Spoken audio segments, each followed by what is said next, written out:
नमस्कार दोस्तों, हमारे YouTube चैनल सॉलिड एडवाइज़र में आपका स्वागत है। दोस्तों, इस वीडियो में हम सीखेंगे कि अपडेटेड रिटर्न कैसे फाइल करते हैं। ITR U फाइल करने के लिए सबसे पहले आपको एक्सेल यूटिलिटी डाउनलोड करनी है। इसके लिए आपको इनकम टैक्स की ऑफिशियल वेबसाइट www.incometax.gov.in पर आना है। साइट पर आने के बाद हमें डाउनलोड का ऑप्शन दिखाई देगा। डाउनलोड के ऑप्शन पर क्लिक करने के बाद जिस भी असेसमेंट ईयर की ITR हमें फाइल करनी है वो सिलेक्ट कर लेंगे। उसके बाद फॉर्म सिलेक्ट कर लेंगे। जैसे हम हमारे लिए ITR 4 एप्लीकेबल है तो हम उसकी एक्सेल यूटिलिटी डाउनलोड कर लेंगे। इस तरीके से एक्सेल यूटिलिटी डाउनलोड हो जाएगी। डाउनलोड होने के बाद जैसे ये जिप फाइल है, जिप फाइल को हम एक्सट्रैक्ट कर लेंगे। अब हमारा यहाँ पे फोल्डर आ गया है। फोल्डर को ओपन करना है। जो ये एक्सेल फाइल दिखाई दे रही है, इसको ओपन करना है। ओपन करने के बाद ये जो एरर दिखाई दे रहा है, एनेबल एडिटिंग करना है। अब हमें एनेबल एडिटिंग करने के बाद अब हमें प्रीफिल डाटा चाहिए। प्रीफिल डाटा को इंपोर्ट करने के लिए हमें जाना है इनकम टैक्स की साइट पे। साइट पे जाने के बाद लॉगिन आईडी पासवर्ड डालने के बाद हमें इस तरीके से इसको लॉगिन कर लेना है। लॉगिन करने के बाद हमें जाना ई फाइल में। ई फाइल में जाने के बाद यहाँ पे देखो डाउनलोड प्रीफिल डाटा शो करेगा। जिस भी ईयर का हमें ईयर सेलेक्ट कर लेना है, उसको डाउनलोड करना है। अब यहाँ पे इंपोर्ट फाइल करनी है। इंपोर्ट करने के बाद जो भी हमने अभी डाउनलोड करा था उसी को इंपोर्ट करना है। इस तरीके से इसको ओके कर लेना है। ओके करने के बाद जो भी डाटा है पार्टी का वो अपने आप यहाँ पे इंपोर्ट हो जाएगा।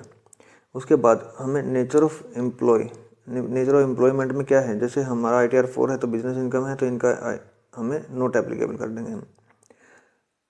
उसके बाद फाइल अंडर सेक्शन ओके कर देंगे। इसके बाद हमें सिलेक्ट करना है फाइल अंडर सेक्शन 8A हमें सिलेक्ट करना है। ITR U के लिए हमें 8A ही सिलेक्ट करना होता है। इस तरीके से अब नीचे देखना है। अगर कोई डाटा हमने फिल करना है और कुछ अगर हमारे उसमें कुछ डालना है तो वो डाल देते हैं। जैसे हमें यहाँ पे अदर इनकम में कोई अगर डालना है या कोई और इनकम डालनी है, जो भी हमारे लिए है वो डाल देंगे। नहीं तो हम अगले वाले कॉलम पे आ जाएंगे, हमारी अगली शीट पे आ जाएंगे, पार्ट A पे। इसमें ये देखिए, ये पूछ रहा है कि whether return previously filed for the assessment year. हमने फाइल नहीं करी तो इसलिए हम यहाँ पे नो कर देंगे। नो करने के बाद अब ये पूछ रहा है reason for updating your income. जैसे हम सिलेक्ट कर लेंगे रिटर्न प्रीवियसली नॉट फाइल्ड। अगर आपका कोई और है रीज़न तो आप वो भी सिलेक्ट कर सकते हैं इसमें, लेकिन हमारा है रिटर्न प्रीवियसली नॉट फाइल्ड। हमने पिछले साल की रिटर्न, प्रीवियस ईयर की जो रिटर्न है वो हमने फाइल नहीं करी, तो इसलिए हम इसको ये वाला ऑप्शन सिलेक्ट कर लेंगे। इस तरीके से हम return previously not filed select कर लेंगे। अब इसमें कुछ करना नहीं आगे। अब इसमें चलते हैं आगे BP वाले कॉलम में। BP वाले कॉलम में हमने इनकम की डिटेल डाल देनी है। जो हमारी इनकम है, जो फाइनेंशियल डिटेल्स हमने डालनी है वो सारी डालने के बाद हमें चलना है अगले कॉलम पे, TDS वाले कॉलम पे। TDS वाले कॉलम में अगर कोई TDS कटा हुआ है या कोई TDS किसी ने काट कर रखा है कंपनी ने, तो वो यहाँ पे ऑटोमेटिक आ जाएगा। ठीक है, यहाँ पे हमारा कोई TDS है नहीं, तो इसलिए हम चलते हैं नेक्स्ट कॉलम पे जो है IT में क्या है, अगर हमने कोई एडवांस टैक्स जमा करवा रखा है या कुछ हमने सेल्फ असेसमेंट टैक्स कोई अगर डिपॉजिट करवा रखा है तो वो यहाँ पे ऑटोमेटिकली आ जाएगा। ठीक है, हमारा कुछ है नहीं तो इसलिए चलते हैं नेक्स्ट कॉलम पे, TCS वाले कॉलम पे। TCS भी हमारा कुछ नहीं है।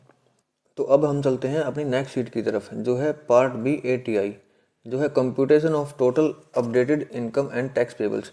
इसमें हमारी सारी इनकम आ जाएंगी, प्लस में उसके ऊपर जो टैक्स बनता है वो आ जाएगा।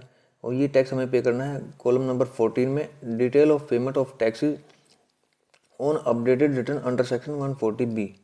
इसके बाद अब हम चलते हैं अपनी फर्स्ट शीट की तरफ। फर्स्ट शीट की तरफ जाने के बाद अब हमें करना है कैलकुलेट टैक्स। कैलकुलेट टैक्स पे क्लिक करने के बाद इस तरीके से ये कैलकुलेट टैक्स हो जाएगा। अगर कोई एरर होगा तो वो यहाँ पे आ जाएगा, नहीं तो अब हम करते हैं जनरेट फाइल।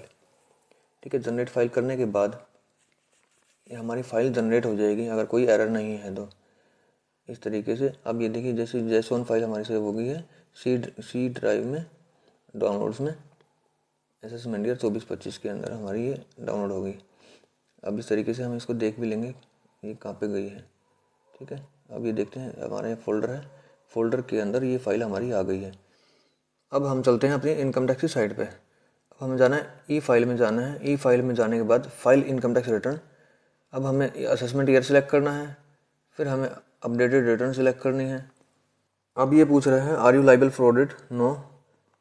अब ITR फॉर्म सेलेक्ट करना है, ITR 4, कंटिन्यू पे क्लिक करना है। कंटिन्यू पे क्लिक करने के बाद जो फाइल अभी हमने जनरेट करी थी वो अटैच करनी है। इस तरीके से ये अटैच करनी है, ये अटैच हो जाएगी। अगर कोई एरर नहीं है तो ये प्रोसीड का ऑप्शन आ जाएगा, नहीं तो कोई एरर होगा तो यहाँ पे शो कर जाएगा। ये देखिए ये एरर आ गया। ये एरर सबसे इम्पोर्टेंट है। अब फाइल जनरेट हो जाती है, उसके बाद ये जब फाइल करते हैं ये एरर आता है, बट लोग फाइल नहीं कर पाते। अब ये एरर बताता हूँ क्यों आता है। जब ITR अपडेटेड रिटर्न जब हम फाइल करते हैं तो उसके लिए ये स्पेशली उस जब फाइल करी जाती है जब हमारी कोई एडिशनल इनकम हो। अब हम एडिशनल इनकम जब डालेंगे ही नहीं तो ये फाइल करने देगा नहीं। इसके लिए हम अब क्या करेंगे, अब हम जैसे वैसे तो हमारी कोई है नहीं, लेकिन इस एरर को हटाने के लिए अब हमें कुछ ना कुछ इस कॉलम में डालना पड़ेगा। जैसे अब हम क्या करेंगे, इनकम फ्रॉम अदर सोर्स में जाने के बाद कुछ ना कुछ फिगर 1 रुपये डाल देंगे जिससे हमारे टैक्स पे भी कोई फ़र्क ना पड़े और ये एरर भी हट जाए। अब यहाँ पे हम 1 रुपया डाल देंगे। 1 रुपया डालने के बाद दोबारा से मेन पेज पे जाएंगे, दोबारा से अपने मेन पेज पे जाएंगे और कैलकुलेट टैक्स करना है। फिर से कैलकुलेट टैक्स करने के बाद JSON फाइल जनरेट करनी है। तो दोस्तों इस वीडियो का या इस टॉपिक का जो भी मेन पॉइंट था वो मैंने आपको बता दिया है। आई होप कि आपको वीडियो पसंद आ रही होगी। अगर आपको वीडियो पसंद आ रही है तो प्लीज़ इसको लाइक करें, सब्सक्राइब करें और अपने दोस्तों में शेयर करें। इस तरीके से देखिए ये हो गई डाउनलोड, जनरेट हो गई है। जनरेट फाइल होने के बाद अब हम एक बार इसको देख भी लेते हैं कि जो फाइल हमने अभी जनरेट करी है वो प्रॉपर तरीके से जनरेट हो गई है कि नहीं हो गई है। ये देखिए इस पे आ गया, टाइम आ गया, करंट का टाइम आ गया। ठीक है, अब हम चलते हैं अपनी साइट पे दोबारा से और अटैच करते हैं फाइल को दोबारा से। तो फिर से अटैच करते हैं JSON फाइल को। ये देखिए इस तरीके से, अगर कोई एरर होगा तो फिर से आ जाएगा, नहीं तो ये प्रोसीड के लिए आ जाएगा। ये देखिए कुछ कोई एरर नहीं है, वैलिडेट हो गया। अब इसको प्रोसीड करना है, अब इसको कंटिन्यू करना है। कंटिन्यू करने के बाद ITR E-वेरीफाई करने के ये अलग अलग ऑप्शन आएंगे। आप जो चाहे उसको सिलेक्ट कर सकते हैं, जैसे आधार से, DSC से, डीमैट से, नेट बैंकिंग से, जिससे भी चाहे आप इसको E-वेरीफाई कर सकते हैं। तो आई थिंक दोस्तों आपके सारे डाउट क्लियर हो गए होंगे। तो ITR यूज से रिलेटेड अब आपके कोई डाउट बचे नहीं होंगे। तो ये रिटर्न फाइल करने में अब आपको कोई प्रॉब्लम आनी नहीं चाहिए मेरे हिसाब से। तो thanks for watching this video.